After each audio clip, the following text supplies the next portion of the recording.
A bata galega, esa de toda a vida que moitos asocian coas aboas, nunca pasará de moda.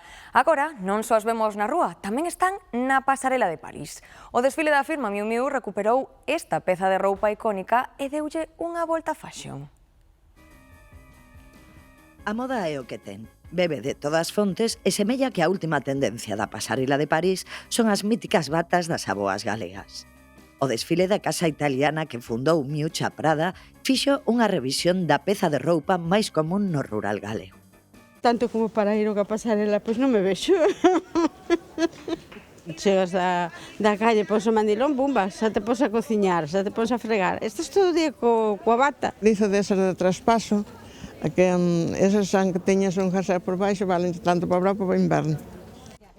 Son pezas multiusos que mesmo callaron nas novas xeracións. A máis dos novos modelos da alta costura, as de toda a vida poden mercarse nas mercerías por uns 15 euros. E notan que aumentou a demanda. Sí que se puso de moda, eu creo que despois do anuncio este da tele, que porque empezou a vir xente así como máis xovenciña, máis xovenciña para min, pero non tan, a buscalas, a pedir, as tallas empezaron tamén a cambiar, antes pois vendía as tallas moi grandotas, agora xa vendes tallas xa máis pequeniñas. Ia comprar unha para a miña nora, porque ahora dis que cres como a abuela, que cres como as maiores, e comprou unha pero era cortiña que era unha máis larga. E como toda moda, ten os seus defensores e detractores. Que leven o que queiran, pero para min non. Non lle gusta? Non. Eu mirei a miña nai con iso, mirei a miña abuela, mirei a miña sogra, esa me chegou.